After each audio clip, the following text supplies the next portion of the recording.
Hey everybody, this is Jimmy Savoini. Welcome to episode 4 of Recon Podcast. Hey, I've been telling you about the Lucas Oil family of products for quite a while. I wanted to tell you a little bit about this product that I found, another quick, easy-to-use product you're going to love, one I've been using for quite a long time, and it's called Lucas Oil Slick Mist Tire and Trim Shine. And it is exactly what it says. Keep your trim and your tires looking like brand new. It's a long-lasting product, so what you do is spray it on, wipe it right off. It will take the dull gray oxidation off of bumpers, tires, plastics, and restore them to a like new look. That dull gray that shows up on our boats, our trucks, and our cars all the time looks like it's always dirty. Just keep a little bottle of that with you. Keep a little microfiber towel with you. You can hit it real quick and it'll look brand new. You just spray it on and wipe it right off. It's water-based, not oil-based, so you're not going to have that greasy look to it. It'll look showroom new. Lucas Oil Slick Mist Tire and Trim Shine. I love it. I carry it everywhere I go.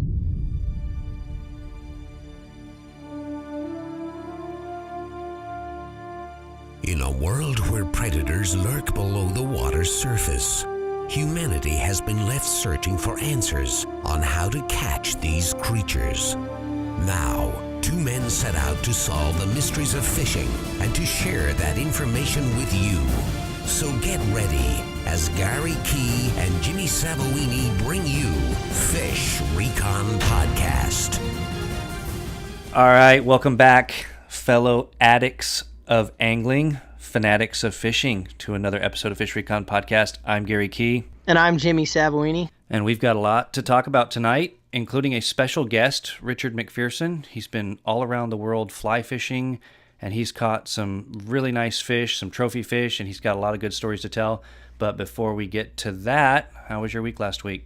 Busy as always, chasing 8-year-old, 10-year-old around. We're in the middle of our summer crunch, so to speak. We've got baseball camp, hockey camp, volleyball camp, reading stuff, swimming here, there, play dates. You know how it is. We're in the middle of that. In the middle of jockeying and redefining a couple of my businesses around, and busy all the time, working, talking fishing, working on fishing, excited about Fish Recon and where we're going with that. Just always a lot going on in my life, but I suspect that's not different than many of our listeners and yourself as well. Having 7 children, you chase around all the time, and so there's never a dull moment in the Savoini household. I'm sure that's the case with the Keys as well, right? Yeah, it's time to go fishing. Need a fishing break. So Yeah. you recently went fishing. You took your son up to catch some brown trout. Yeah, I took my son up to Greer, Arizona, which is over in the eastern part of the state. My wife and I actually got married over there because I had just spent so much time with my twin brother, my younger brother, my mom and dad over in the White Mountains of Arizona fishing for trout. And it's interesting because I actually learned how to tie flies, trout flies, when I was 5 years old. I got fascinated and had this guy named Leo Keeney, who was a local guy, an Arizona guy that was a fly tying expert, a masterful guy in the way that he tied flies. And I learned from him and my cousins, and I actually learned how to tie flies early on. And so, we'd always go up to the White Mountains, or we'd go up to central part of the state, and we'd camp and we'd troll for trout, and we got into fly fishing. And it's absolutely, it has fostered a love for fly fishing for me. I've been up through Montana, Idaho, lots of different places. And as you know, you can take a fly rod. It breaks down to 4 or 5 pieces. It's very compact. You can travel anywhere with it. It doesn't take but a minute to set up.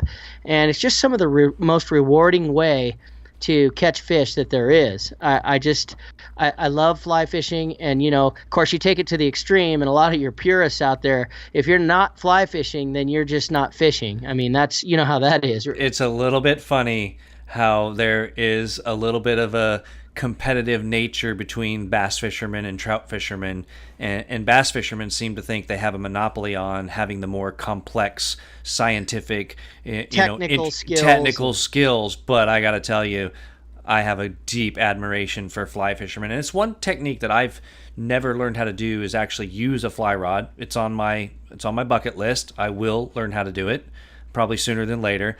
With that said, I have fished with flies before. My grandparents and my uncle taught me how to throw flies trout fishing with spinning tackle and what they call a floating fly, so a little clear plastic bubble bobber thing that you half fill with water so you can get a long cast on it. and then you tie a leader with your fly on the end. And I was always fascinated with, and maybe overwhelmed a little bit, intimidated by fly fishing this way, because everybody that I talked to about fly fishing put a lot of emphasis on the need to match the hatch. You match the flies with the current bugs that are flying and breeding at that time. And I'm talking way over my head here because I have no idea. I'm not. No. You're exactly right. And backing up just a step here, there's an eccentricism, and at the risk, and they wouldn't take offense to it, most of them, but fly fishermen put themselves on the very, very apex of the food chain when it comes to fishing. So they really look at themselves as a special, unique category of fishermen. And there's some merit to it. Some of it is maybe founded in just the purest form of it. It's kind of among a class of fly fishing. It's manifested in itself over time. But fly fishermen are a special sort of fishermen, because and so, you don't just, we think about it where we're from in just terms of trout fishing, because that's probably the most common way we think about fly fishing. We think about a stream, we think about, matching the hatch, little tiny flies and little tiny trout and all that stuff. But if you really think about the influences of fly fishing worldwide, and you think about the saltwater applications even that come with fly fishing, bone fishing in the crystal clear waters off of Belize and the islands down in the Bahamas, and all the different ways that people catch fish on a fly. It is truly an art form, and I always, one of my things that I love to say is that fishing is the ultimate marriage of art and science. It's the application of artistic ability to science. And fly fishing, because you're basically throwing a line with your hands, and you have to match what the fish is eating pretty specifically, because let's face it, a lot of lures that we throw in bass fishing or some of our more conventional spin cast fishing, the lure can impart a lot of action on itself. Mm-hmm. You got these vibrating lures like a chatterbait, or you got a walk in the dog presentation like with a topwater bait or a Zara spook, so a lot of those lures have spinners that spin and vibrate and give off all kinds of different things. With flies, it's different, because you are really telling the fish or showing the fish something that he has to physically look at and decide that it's something that he wants to eat. And they're finicky, right? The trout, would you say trout are more finicky than bass? Yeah, they're mainly sight feeders. And I don't know. I guess I'm guilty of calling them stupid too, because they're just, I don't know. Yeah, I suppose. But, the fly fishermen, if you're a bone fisherman, they have all these crab imitations, and they have all these weird, bonefish flies that they throw. Mm-hmm. And if it doesn't look like what that fish is conditioned to eating, and when you put a 7 or 8 pound fish in 1 foot of water, gin clear water, that fish is wary, skittish. He's on the menu for everything that eats those kind of fish, from birds to sharks so it better look right, or he's not going to eat it. So these guys, the way that they approach things and what they do with their fly fishing is really kind of a very unique situation, and it's awesome. And I started tying flies when I was 5 because I thought it was cool. I like to work with my hands, and I started making flies, and and as a young kid, there was probably no more reward to me than to create. And this is, you pour a lot of your own lures and make a lot of your own lures, and a lot of people do now. But back then, for me to make something that actually caught a fish that I tied onto a line, that was a huge accomplishment for an 8 or 10-year-old kid. It actually it followed me into college. And when I was going to school up at Northern Arizona University, I used to tie about 5 or 6 dozen flies a week for the local Blue Waters fly shop that was up there, and I'd go sell them to them at a wholesale rate, and I made extra spending money that way. So, the tie-in and the fly casting and the fly fishing was just a special situation. There's nothing like fighting a fish on a fly rod. Bass too, for that matter. It really transcends species. So, the fly fishing world is just an incredible, incredible world. And I'm to say that I'm familiar with it is to say that I'm familiar with it. I'm not an expert by any means. I don't live in that world, so to speak. That is more, so if you can take a fisherman who does fishing as a profession almost, or as a promotional profession, as we talk about, fly fishing is my absolute, that's my leisure time. That's what I do for fun, and I truly, truly enjoy it. It's just it's a special thing. Yeah, one of the most memorable fishing trips I had as a child was at Yellowstone National Park. So my uncle was a park ranger, and he served in various parks around the western United States. So he was a park ranger at Carlsbad Caverns, he was a park ranger at Death Valley, and then he had several years there where he was a park ranger naturalist up at Yellowstone National Park. And my grandparents took me up there one year. I'm trying to remember how old I was. I'm thinking it was maybe in 82, so 12 years old. And we went up there for a summer vacation. And my uncle, being a park ranger, had access to parts of the Yellowstone River that weren't necessarily open to the general public. And because he lived up there and spent a bunch of time up there, he was an expert at catching the various trout. And I remember one trip we went to one of the lakes up there called Lewis Lake, if I'm remembering correctly. Probably should have looked on the map before we got on the podcast. I think it was Lewis Lake. And he set me up with a spinning rod, a float and fly. Again, I don't know how to use a fly rod, an actual fly rod. So I remember having the spinning rod, and we were walking along the shore, and it was just beautiful on Lewis Lake. Gin clear water and pine trees everywhere up in Yellowstone National Park. The weather was beautiful, and I'm tapping into memory from 82 here, so maybe off a little bit. But for the most part, I just remember it was fascinating being on this body of water. Gin clear, and it was calm. There was not a ripple in the water. I'm throwing this spinning rod with this float and fly, and I'm making long casts, and you can see, because the water's so clear, you can sort of see the rock bottom go out, and it's 1 foot, 2 foot, 3 foot, and then all of a sudden you just see it go dark. And my deep uncle green. Yeah, it just drops off deep. And my uncle said, you want to cast out to where that drop is. We couldn't get a bite. I mean, it was just really, really slow. He was fishing, I was fishing, my grandfather was fishing, my grandmother's, there's 4 of us, and we've got the lake to ourselves, not a single bite. And out of nowhere, this little breeze picked up, and it created this ripple on the water. And as soon as that ripple hit the water, we started catching brown trout. And I don't remember how big they were. I'd have to go back through the photo album to see. You didn't care. I didn't care. But I remember how amazed I was at how that little tiny breeze would just turn those fish on. We caught several fish. I couldn't tell you how many. I just remember we caught a lot of fish, and at 12 years old, it felt like every cast we were catching fish. Well, sure. And all it was the breeze that made the difference for us.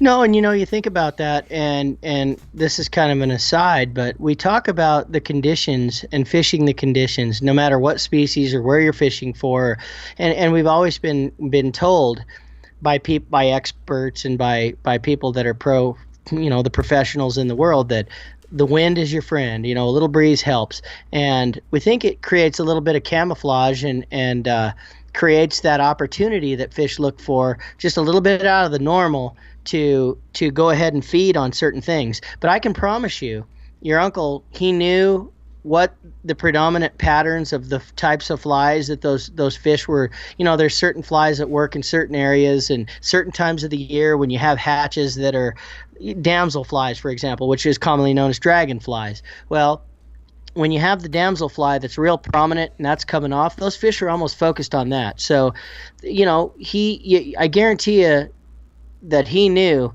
the types of patterns that would be most effective when the opportunities would arise, and that all feeds into the fly fishing game. And you make a great point about the float and fly situation. You don't have to use a fly rod to fish flies, and that's the cool thing. I mean, I'll transition back into bass fishing right now and talk about some of the flies that you and I present for smallmouth at different places all over. There's certain bucktail flies and certain different kinds of flies that we can throw on spinning gear that are just deadly on smallmouth and largemouth and other species as well. And so, the fly fishing concept, while we have a preconceived notion on what the fly fishing concept looks like, and it's done with a fly rod and it's a hand line, hand cast, and yes, there are the purists out there that would admonish you for thinking any differently. There's lots of ways to fish a fly, and the float and fly is one of my favorite ways. And let's face it, I mean, sometimes you're going to be in places where you just don't have a fly rod and you're not there specifically for a fishing fishing vacation, so you got the spinning rod with you. So actually that float and fly is just one of the best ways I've ever seen. And I would even cautiously say that I can outfish a fly fisherman with that float and fly on occasion. I mean, I can do it. Fishing a fly, and this is one of the things I love about fly fishing. When you get a bite, it's torturous. I mean, they eat it so hard, and there's no pressure bite. There's no thinking maybe, oh, well, do I have a bite or do I not? They smoke it, and they grab it, and they'll tear it out of your hands. I mean, your rod's instantly doubled over. The fish is in the air, and so I don't know if that's, because I guess when you fooled a fish to thinking that this is a true something to eat, they eat it with vigor, Yeah, and I'm going to start doing more of that with my kids, because my kids have mostly grown up bass fishing, and then we shared a couple episodes ago the big giant flathead we caught and breaking Grandma's record. I want to get them exposed to different types of fishing. We took our trip to San Diego. I introduced them to surf fishing. We did charter a boat. We went out in the ocean off of San Diego and did some kelp bed fishing, and we went out deep, caught some rock cod. I just want them to see the different types of fishing and have a love for fishing in general, and not limit them to a specific type. And I'm fascinated with fly fishermen, and I have a deep admiration for them, not only because of the technical skills that they have, but they get out there in the elements. And I know that you can fly fish from a boat, and certainly people do. But a lot of the fly fishermen I know, they're hiking in maybe 3, 4, 5 miles into a river. There's wild bears, grizzly bears, and rattlesnakes and everything else, and they get right out there, and hey, they're a brave bunch. Well, I'll tell you a good story about that. So I think I was probably 27, 28 years old. I have a twin brother. He was in dental school at the time in Oregon, and he'd come home for the summer, and we went to the White Mountains up in eastern Arizona like we always do, and we were fishing a stretch of the Black River, which runs from high to low, and I mean, the Black has big smallmouth in it as you get down into the lower parts, but up high in the White Mountains, it's just a really beautiful river and stream, more or less. It's smaller, but they call it the Black River. And my brother and I put on our felt bottom shoes, our wading boots, and our waders, and we had our fly rods in our hands, and we just started fishing that stream. It was probably, mid-afternoon, and we ended up fishing down. We were catching fish. They weren't giants, but they were fish, and we were catching them, and we were fooling them on a fly rod, and we just got caught up fishing. And we fished off into this canyon in the Black River and probably fished 7 or 8 miles down the Black. And the canyon kept getting deeper and deeper and deeper. And, all of a sudden I look up and it's twilight, it's starting to get dark.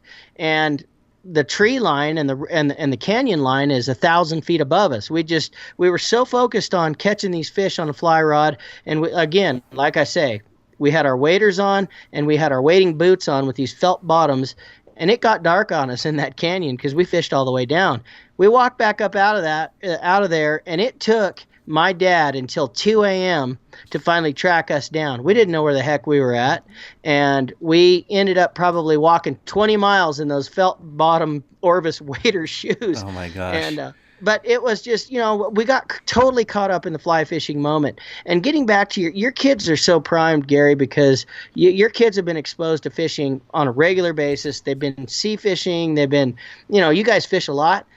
But here's one of the things that you will, and when you expose them to catching fish on a fly, and they see the beauty of, it always fascinates me, just the beauty of trout and the colors that they have on them, and that smooth, they have scales, but you can hardly see them. Mm-hmm. They're smooth skinned.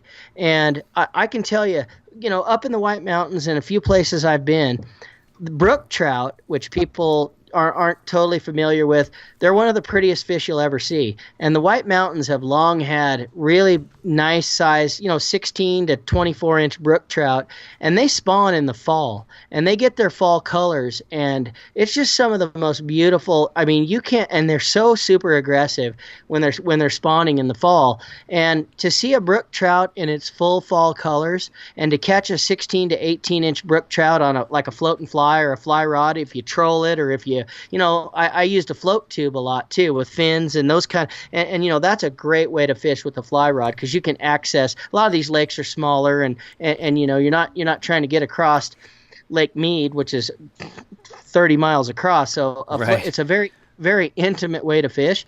And your kids are just going to be astounded by the beauty of a trout when they catch one. And, there's just a lot of different things. Yeah, and I want to get them exposed to native trout in their native environment, right? I mean, they stock trout in some of these lakes, and I think that's a great program, and I really appreciate what they do from a trout stocking program.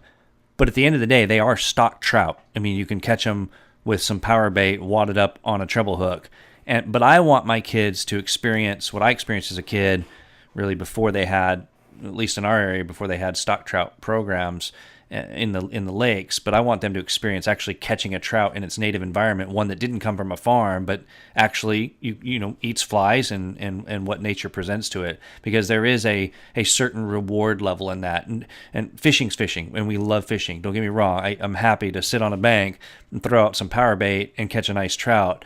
But there is a unique and I would say more rewarding feeling when you're going into a native environment with trout, and to your point, you're finding out what the hatch is, you're getting the flies that match that hatch, and you're putting forth an effort, and that effort is specific to the native trout. And Jimmy, in your area, you're up north of Phoenix, up in a little bit higher country.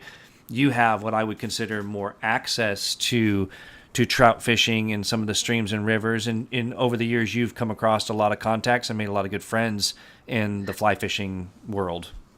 Well, I have, and it's interesting because we look at it from the fly fishing perspective, and I know people that basically travel the world. I mean, they go all over the world and they experience the world, and they do it through fly fishing. I mean, the fly fishing opportunities we've just basically, and not even touched on just the expansive world that is fly fishing.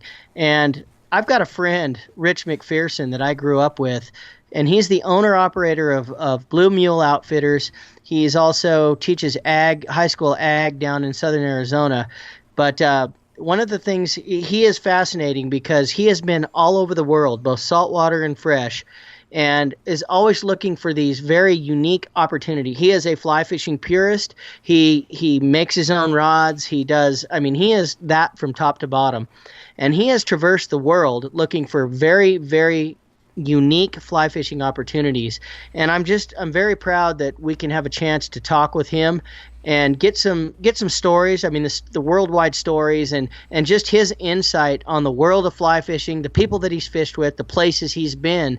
And I think it'll really give our listeners an insight on just the absolute expansive opportunities that there is out there with the fly rod. And we're going to talk to Rich McPherson coming up right after this break. Stay tuned, everybody. Gary and Jimmy will be right back.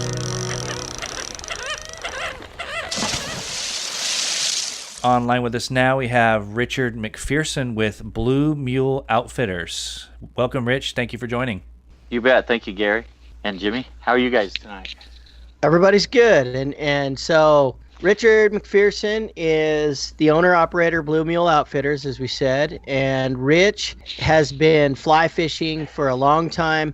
And since we're talking all things fly fishing, no better guest to have on than a guy that has worldwide experience basically fly fishing. So tell us, Rich, a little bit about how you started fishing. Everybody has young childhood fish stories and those kind of things, but how did you get into the fly fishing world? What captured your interest that really made you want to really pursue some sort of a career in fly fishing? Well, it's a unique kind of a story, unlike a lot of people that are into their fishing profession. They got into it because they were madly passionate about it and very successful in it and wanted to figure out a way to make a living doing it. Myself, on the other hand, I was a very lousy fin fisherman. I would go fishing with family and friends, and they all seemed to be catching, and I seemed to be casting. And so I figured that if I was not going to be catching anything, I was going to try to do it the hardest way possible, so I had a built-in excuse. So whenever I'd go to okay, the rivers or lakes, and I come back and everybody says, oh yeah, I got the 4.7 pounds. I got a bag of 5 fish. We had to cull some fish, and they asked me how I do. I say, well, I got 2, but I was fly fishing. And so, Right. it's kind of like, if you're going to be a lousy bear hunter, be a bear hunter with a knife. And that way, if you never got one, you are still a badass. It's hard to kill one with a knife. I like the logic. I like it. Yeah. Was there any particular individuals that really fostered or drew you into that world, so to speak? Well, sure.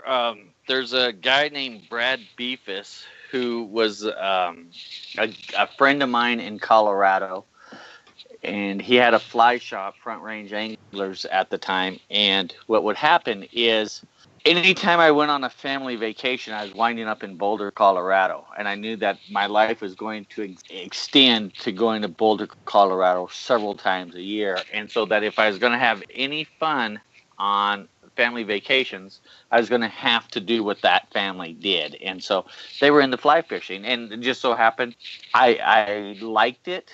I struggled with it in the beginning. Brad showed a lot of patience, gave me some lessons.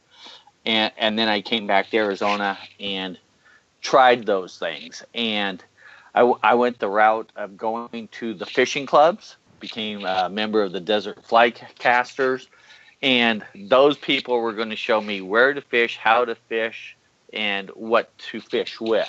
And so after spending a couple of years in the club ranks, I got to the point where I was confident enough to hire guides whenever I'd go on vacation. I'd go up to Lee's Ferry and I'd hire Dave Foster or Terry Gunn and do that. And they taught me how to fish that water correctly. Tell us a little bit about where you've been, what you've done, and kind of give us an idea of how your humble beginnings in fly fishing blossomed into a worldwide experience. You've been everywhere with all kinds of people. Right. So one of the most unique early saltwater fly fishing experiences I had was back in the 90s. I got invited to go to Fiji, to the Fiji Islands, to bump around down there and go. I thought, why not take a fly rod, because there's like 330 islands and this was going to be perfect for me. And I could see all kinds of different species of fish in shallow water, flats, blue water, and Gin Clear too, right? I mean, Gin Clear. I mean, I would get off the mothership, go into town while everybody else would be scuba diving. I'd hire a commercial fishing boat, which usually consisted of 3 guys in a hand-honed wooden boat with a pull start Yamaha motor on it, and we would go out into... You mean Evinrude, right? Evinrude. Yes. You're right. And so we'd go out with whatever motor they'd have on there, usually an Evinrude, and we would fish for the day. And they'd only charged me whatever I caught, they got to keep. And so there would be... these boats were beautiful in color because the paint was their waterproofing. And right. So they'd have one guy on the tiller, another guy hand lining their catch of the day, and another guy bailing water the entire day. Yeah, paint's not a very good waterproofer, is it? It's not, but it was a great experience. So that trip turned into me staying down there for about 3 months, going through Tonga, Fiji, Niue, all that Pacific South, the South Pacific down there, catching all kinds of fish. And the last night I was there, the best way to get around down there is on a cruise ship. And so I remember they were having a ball, a dance, and everybody was in tuxes and gowns. And those cruise ships put out a bunch of light at night. And if you are anchor with lights out, bait fish will come around there. And if you have bait fish, then you'll get some pelagics coming around there. And then eventually the marlin will come start slashing boats underneath bait underneath these boat lights. And so I was out on the back deck casting a 12-weight rod and hooked a marlin in off the cruise ship. Off the cruise ship. Okay. While we were anchored in the Blue Lagoon where they filmed that Brooke Shields movie. While everybody's standing around in a tuxedo. Everybody's in a tuxedo and a gown, and I'm there with Rich has got a blue marlin hooked up on a fly rod. Yeah. So that kind of got it going for me, and I came back from that trip, had a yard sale, sold everything that I didn't need or didn't want, and then set sail, literally just chasing fish, chasing numbers of fish, chasing size of fish, and then chasing exotic fish. Real quick, tell us a little bit, just to kind of tie everything together for everybody who may not be familiar with Fiji and some of those exotic waters.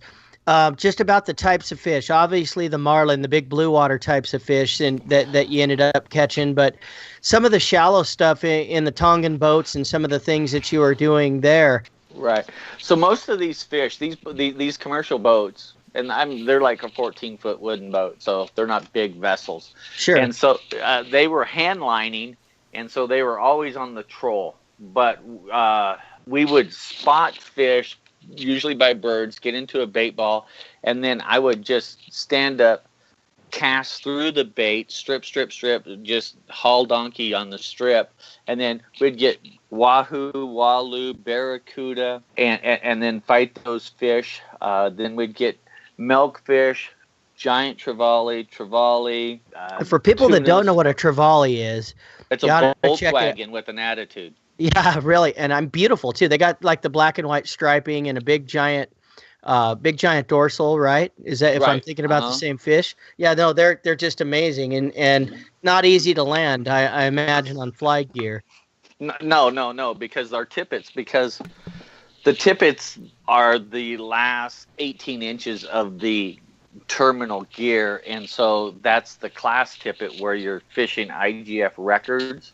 And so you might have heavy gear or big rods and big reels, but you're still only fishing like an 8-pound tippet and trying to land a 60 to 80 pound, 100-pound fish on this 8-pound class tippet.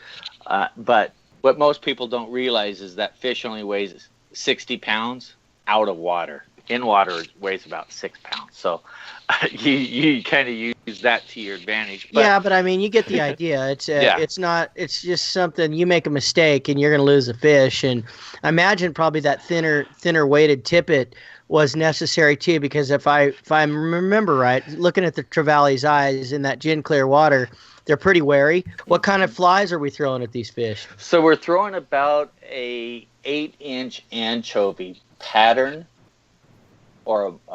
So basically an anchovy.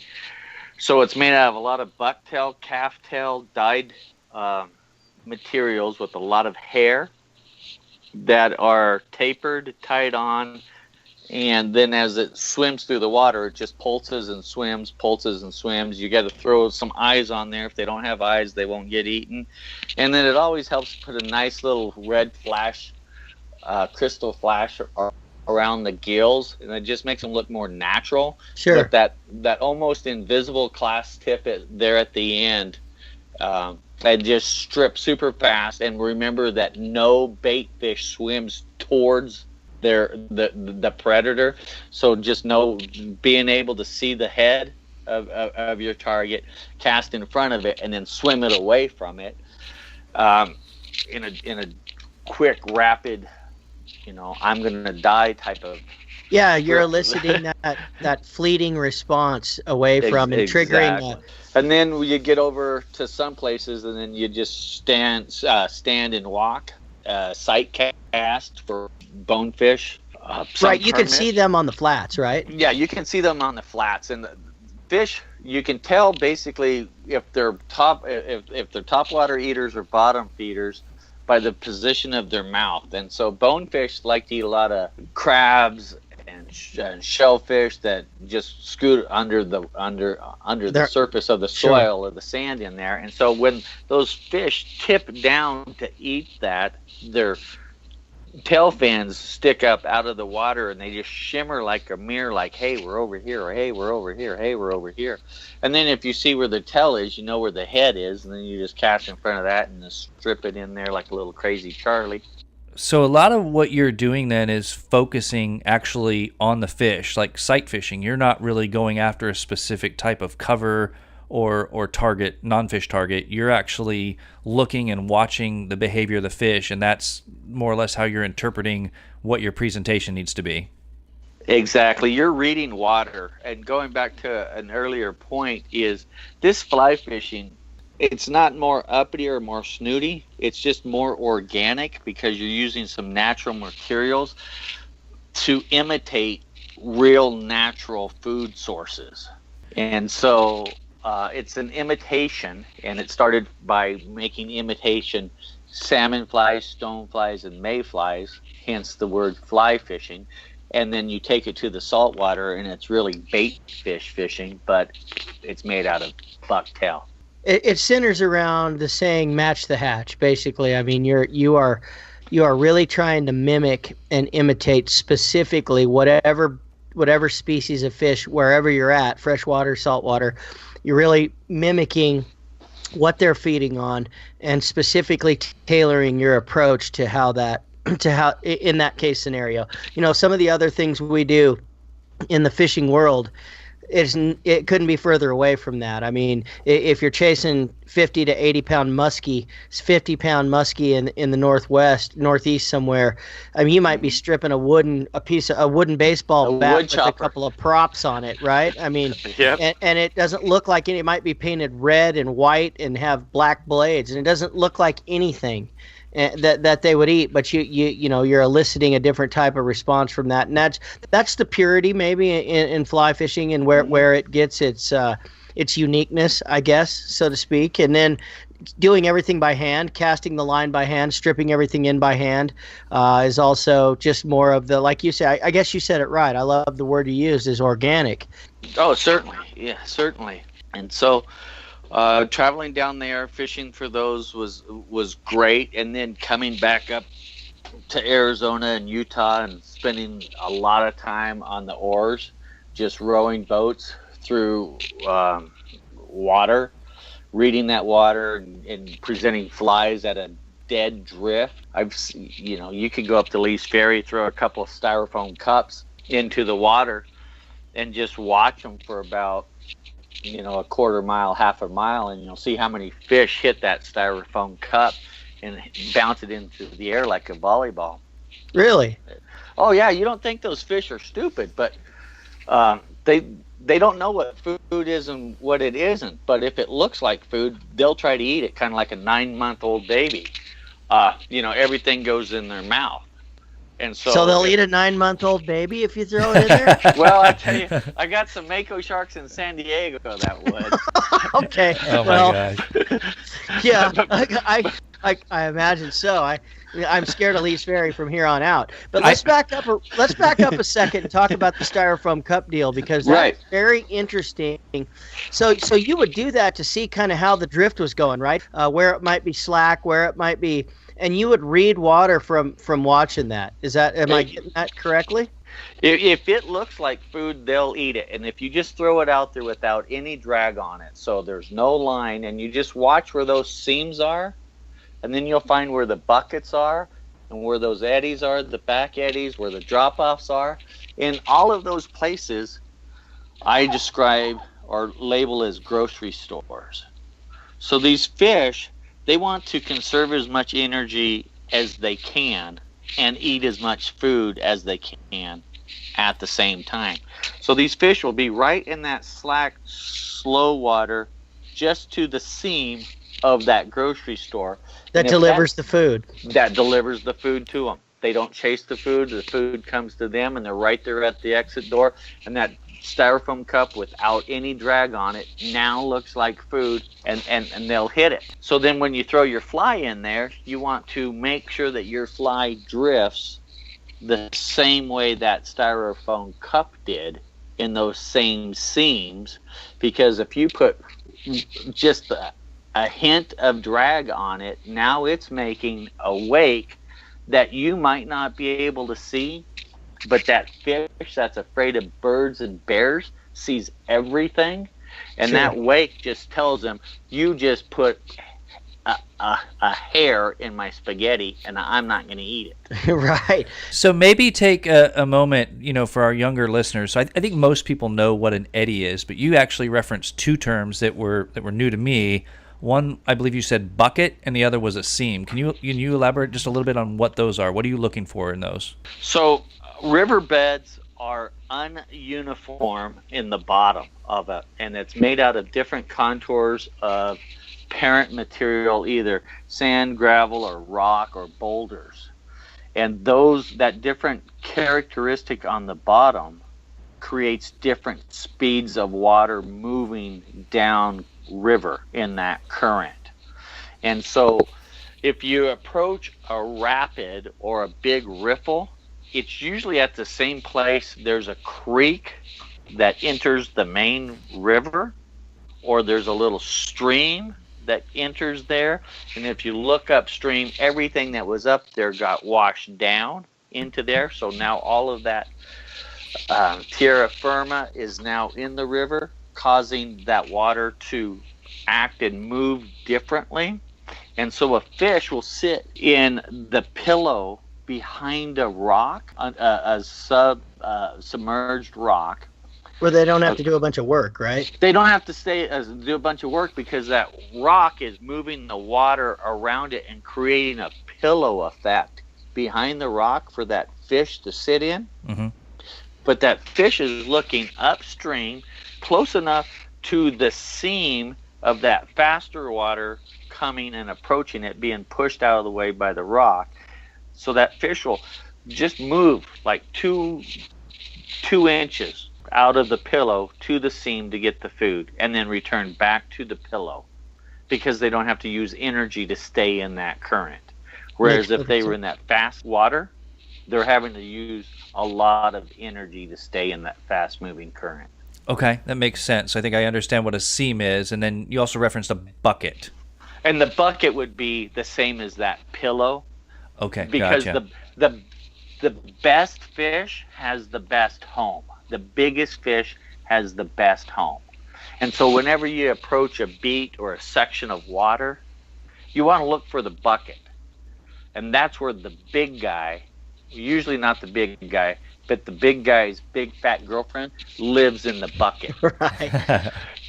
Buckets and big fat girlfriends. We love fat girls. We are fat girl lovers. So that's where the best fish in that hole is going to be. So you don't want to rink-a-dink around the beat, dinking and dunking, to get these little fish that are going to spook that bucket. And so you just want to approach that, find that bucket, read it, slowly approach it, and then make the one first cast your best cast. Get the big fish, and then after she swims up and down the river, get her landed, get her released, and then you can fish the rest of that beat. You haven't blown your shot at the best fish. That makes a lot of sense.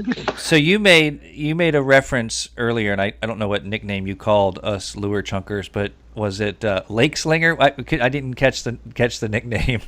A bait slinger. Bait slinger. And as I'm processing what you're saying, it's fascinating to me, because this is something outside of what I've ever experienced.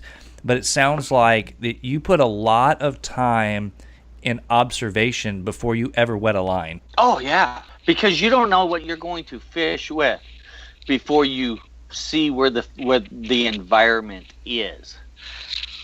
So I usually approach the water with nothing tied on to my rod, and then get where I want to, where I've analyzed where the fish are, and then you have to figure out what the best or biggest fish are eating, and then you might build your leader based off of that, so that your first 9 feet from your fly line to your tippet will be something that will handle, let's just say, a size 4 grasshopper, because they're eating grasshoppers.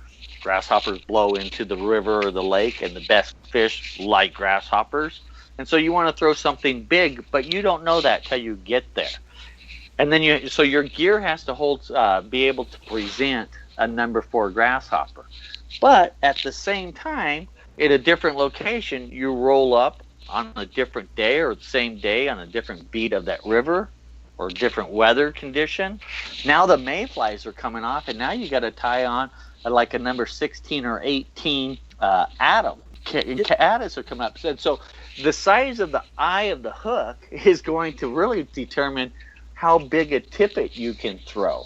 Because if your eye keeps getting smaller, your leader has to get longer or start with the smaller diameter. And just so to clarify, just for our listeners that might not be familiar, the bigger the number of the fly, the smaller it is.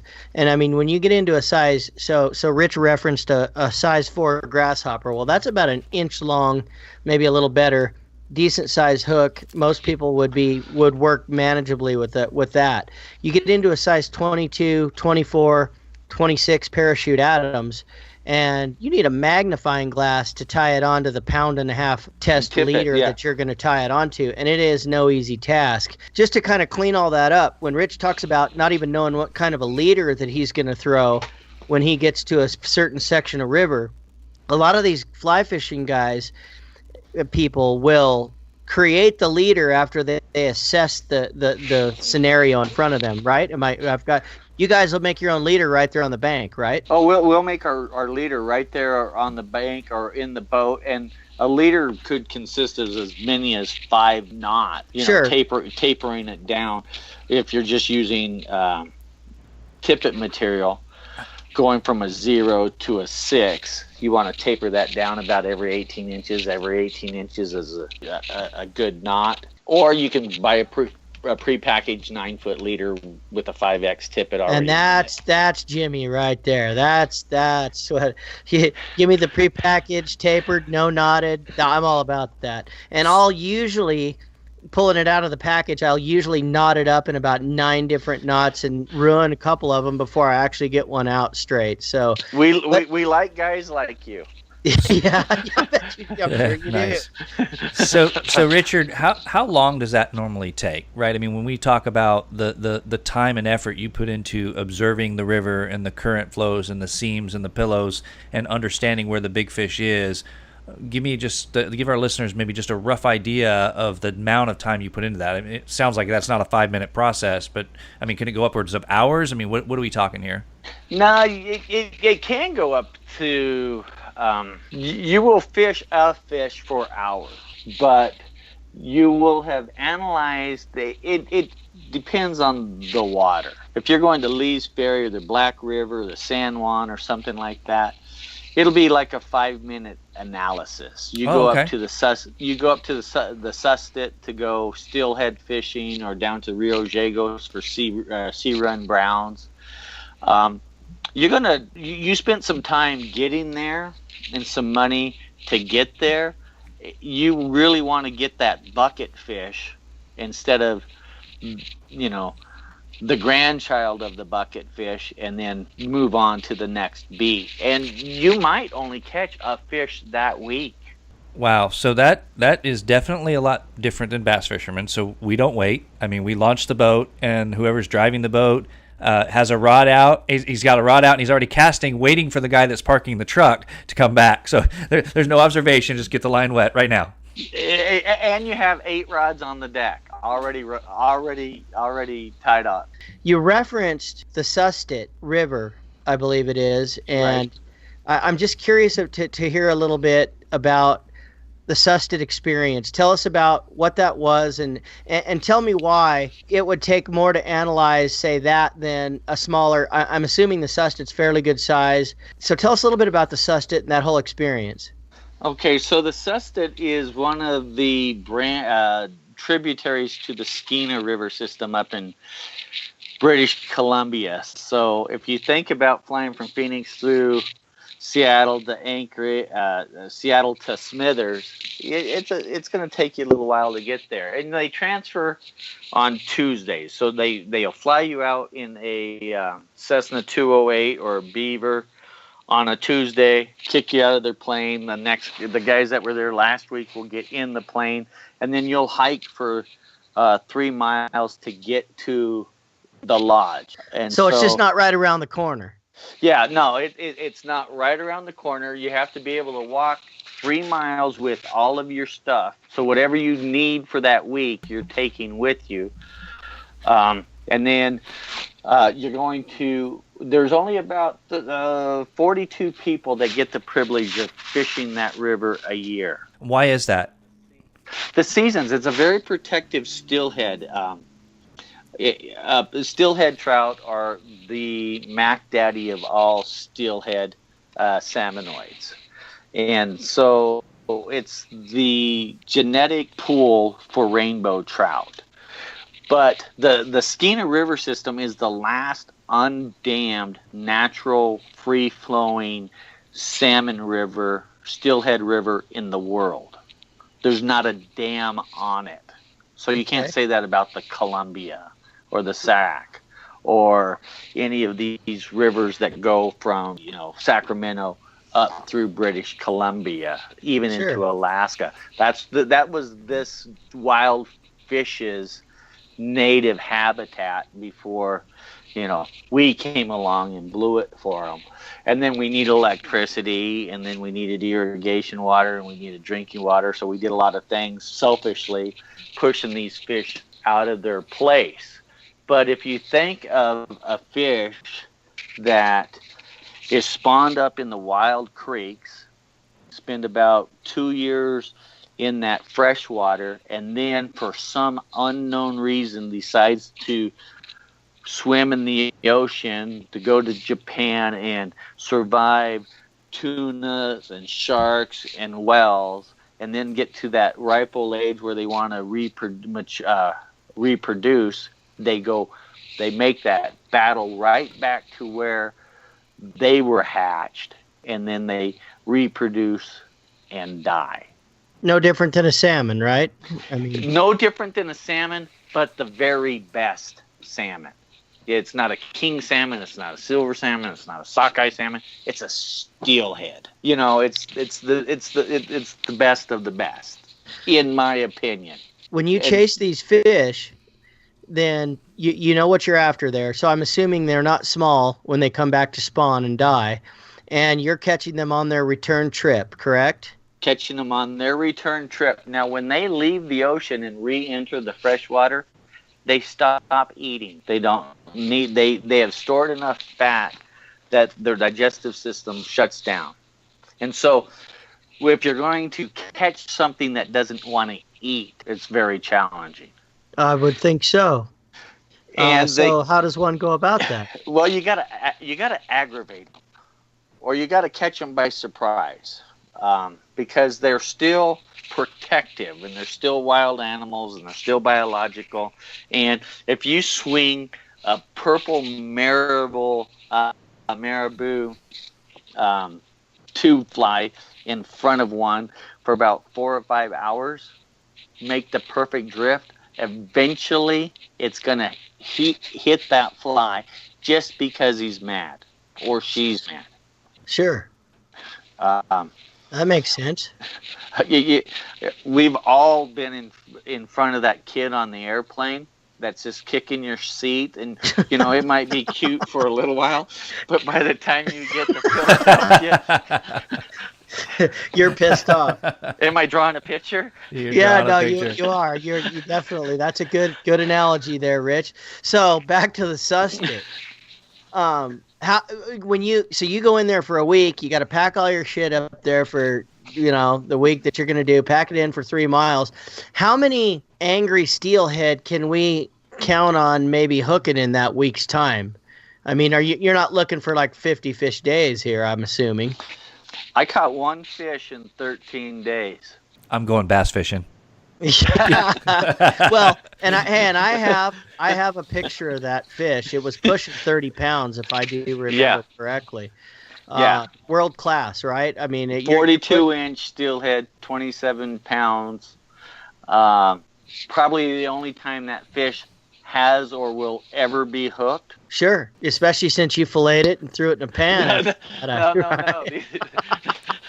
These babies are protected, but okay.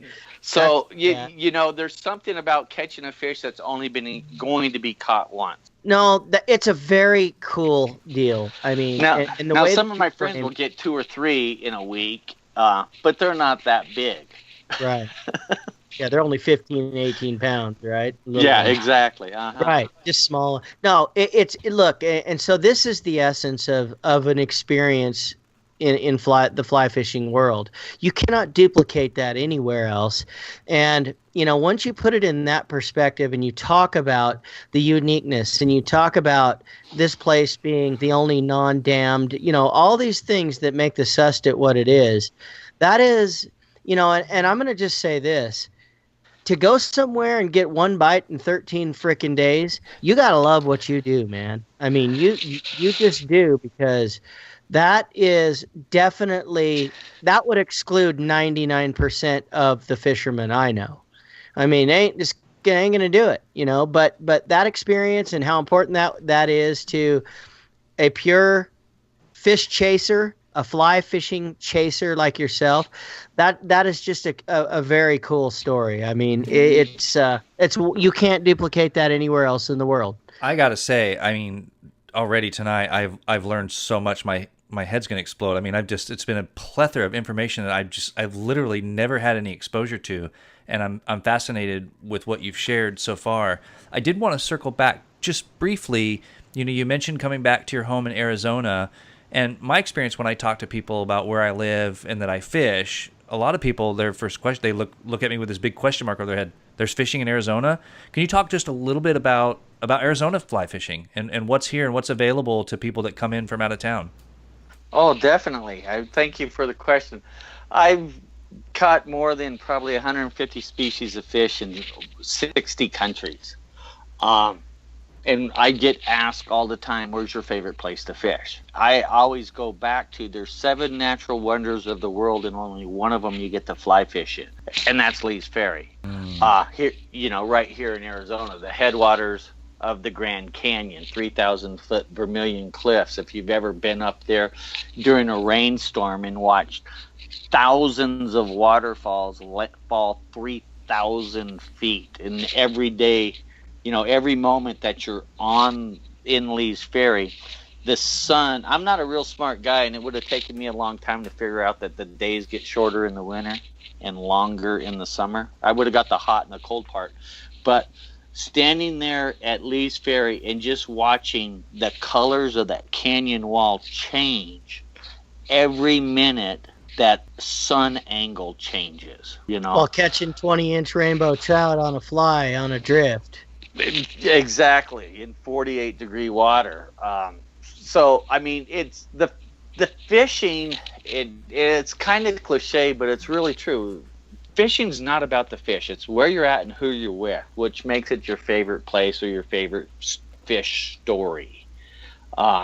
Nobody remembers their best day of Xbox on the couch, you know, but everybody remembers. Oh, Gary might. I'm going to challenge that a little bit and say that my 17-year-old son remembers his best days, his worst days, his middle days.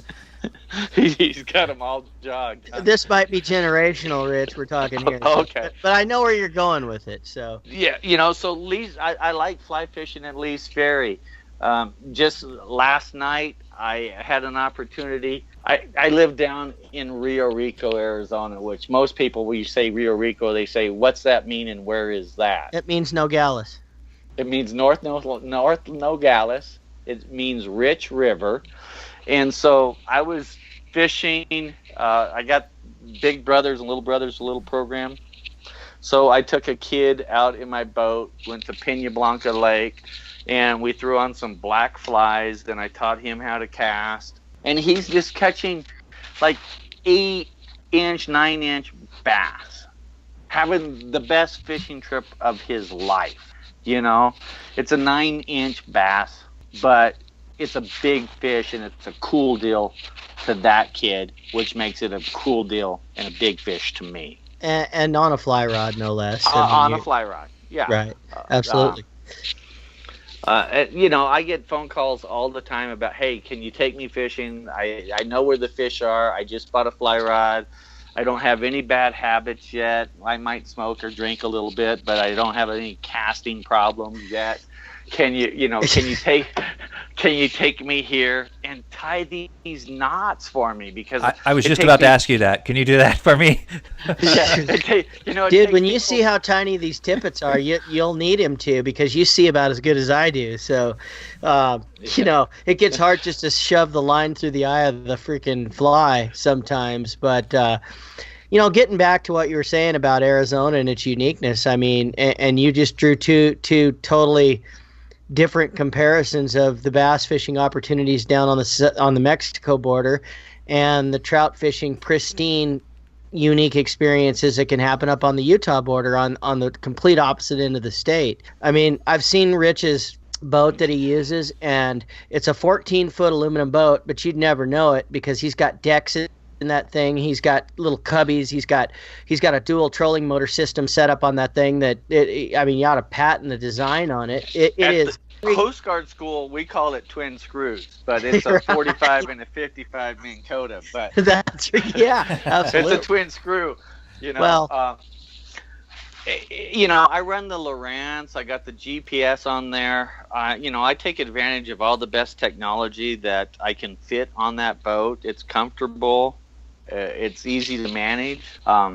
Going back to fishing in Arizona, I was up in Prescott where I grew up. I spent some afternoon a couple of years ago, about 7, 8, 9 years ago, trailering my boat out to Willow Lake every afternoon, not expecting to catch anything, but trying to get away from what I was having to deal with at the time. And I just kick my flip-flops off, stand on my boat, catch a dead drift, and throw some streamers over these little shallow beds, and I caught a 9.5-pound bass. Absolutely, and there's some giants there, and I know you were using some of the local lakes too. I know you had clients that would come to town, and you would take them out and kind of get everything kind of synchronized before you'd head up to the green, right? Well, before we'd head up to the green, you have people casting in boats, casting over each other. I use these lakes here in Arizona to get people ready to go to anywhere from, Argentina for the golden dorado fishing to peacock bass fishing in Brazil, tiger fishing in Tanzania, muskie fishing in Wisconsin. Whenever you're fishing out of a boat, it's best to practice before you go hang a big old hook in a guide's forehead. Yeah, that's never fun.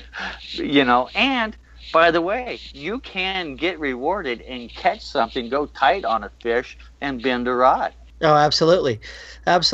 No, and that it serves two purposes that way, and it's just intriguing to see these different systems. I mean, Gary and I, from the world we're in and that we play in mostly now, we have all these different systems. I think any kind of angling that you do, you'll have different systems, and each individual has ways they do things and ways that they perfect their craft or continue to do, especially if you have clients involved. And so, like you say, fishing out of a boat with 3 guys trying to fly cast, you might want to get that kind of refined before you take them to a world-class fishery and have everybody in the emergency room at the place. So that's fascinating. Yeah, we do it. We go down to Campeche, Mexico for the baby tarpon fishing. We're fishing out of a boat, and you might think that a 22-foot boat is a big boat, but when you have 2 grown men throwing fly lines at tarpon that are visually eating it, and they're rolling, and you're just hitting these fish, like 15, 20 of them in a day, the adrenaline starts going, and the arms get a little loose, and the lines get a little sloppy, and, you can hit each other. With a saltwater fly, no less. I think I take a pass on that. Well, what I have found out, and we could spend hours just talking about all these different experiences. I mean, tarpon fishing is, a lot of these are bucket list types of adventures for people that they would love to do once in a lifetime. And they're just fascinating to hear about. I really, since you touched on it, and I don't know how much time we have left here, but I really want to talk about is tell our listeners a little bit about the sea run brown trout in Argentina and how that is all, so I'm assuming obviously sea run browns, they go to sea no differently than the susset steelhead do, right? Right. They get giant. The whole difference between sea run browns and the typical salmon is, imagine, if you will, 120 years ago, European pioneers exploring the New World and taking little baby German brown trout to Argentina, stocking the rivers with these fish. And then you decide you don't like Argentina anymore, so you move, but you left your little baby brown trout behind. Now, these fish are living in an environment that they never belonged in. The habitat doesn't support them. They're an orphan in a new world, and they had to figure out how to survive. And so what these fish did to survive is got the hell out of the river and went to the ocean, and then figured out how to breathe salt water, live in that saline solution, eat, survive against all of the predators, and then that biological clock started ticking and says, we have to go reproduce, and the only place we know where to reproduce is where we were born. So they enter back into these barren river bottoms, swim hundreds of miles upstream, and then spawn. So let me ask you, is this the only place that happens in the world? Yes, down in the Patagonia region of Argentina. Mm-hmm. And so when you go after these fish, are they the same as the susset steelhead? Are they not willing or wanting to eat because they're thinking about reproduction and they've completed their life cycle? Or are sea run browns able to go back up and reproduce and still live? I mean, do they take on the same characteristics as a salmonoid? Well, there's not been a lot of science or studies on this, and they're still in that flux in this new ecology that they're in. So I know that I catch more sea run brown trouts than I do steelhead. I fish them the same way, except that in Argentina it's 30-mile-an-hour winds all day on a calm day. All the leaves grow on one side of the tree. Okay. There's not a whole lot of food source in the river for them, so I don't think they're expecting to eat. But I don't know if they've made that evolutionary change to be, shut off when they get there, and then if they can go back, because they don't have those other predators. They don't have the bears like you have up in Canada or Alaska that are now eating these spawned out brown trout. And you don't have that population to go up there and see, nobody. If you're going to sea run brown trout, you're going there to fish them. You're not shooting photography. You're not going to catch a picture of them when you're at Brooks looking at bears. Right. But you don't see those big, massive runs of like silver salmon, where after they spawned out, they just decay. Yeah, you see them all over the place. Yeah, right. You don't see that. So when you catch them, tell me. Obviously, they're pretty good size, and I mean, what's a good sea run brown? 18 pounds. Yeah, a good one's 18 pounds. Anytime you get over like 34 inches, it's a world class sea run brown, and it's just like any other fish that you catch. It thinks it's gonna die, and so it'll run like 300 yards down river, up river, and these are not improved beats, and so landing these fish in these barren environments is rugged. The wind's blowing and howling, and these fish are mad and they're afraid. I mean, they have angry teeth and they're mad and they're very predatory, more than some of the other trout you fish for. So you put them into the 20-pound category, you send them out to the ocean, and then you bring them back, and then you hook one, and you're going to have a fight on your hands. Right, because remember that fish probably seen more than one shark wanting it too. Oh, I'm sure of it. In So- fact, when you mentioned a little tiny trout deciding it needed to go to the ocean to survive because it had been put in this foreign environment, I thought that was a bad decision straight away. So, you know, staying where he was a bad plan too. So. well, I suppose. I mean, I'm glad that they did it. It's a fun experiment, but for 100 years, everybody forgot that they were there. Nobody Right. went there to recreational fly fish for sea run brown trout. And then you just ask, how did they get here? Well, it's a long way from Germany.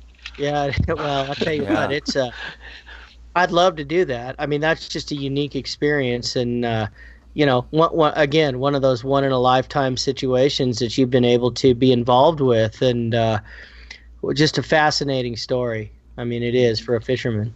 Richard, thank you for all that wealth of information. Sounds like you've been on some pretty amazing adventures. Appreciate all that you do. How can our listeners find you if they want to hire Blue Mule Outfitters? Where can they go to contact you and get information on setting up a trip? Right now, the best way to get a hold of me or to ask for information is to contact me through the Facebook. We have our own Facebook page through Blue Mule Outfitters. Fantastic. Well, guys, that's a wrap. And Richard, again, I just want to especially thank you for joining our podcast. It's been great. I've learned a ton, and I know a lot of listeners out there have really gained a lot of insight on fly fishing. Thank you. You bet. Thank you. All right, that closes out this week's episode of Fish Recon Podcast. You can check out our website, www.fishrecon.com. You can follow us on Instagram, Fish Recon Podcast. If you are also a fan of the Twitter and you tweet, you can find us there. We have a Facebook page and we have a YouTube channel. Until next week, guys and gals, tight lines. I have a very particular set of skills. Skills I have acquired over a very long career. Skills that make me a nightmare for fish like you. I will look for you. I will find you.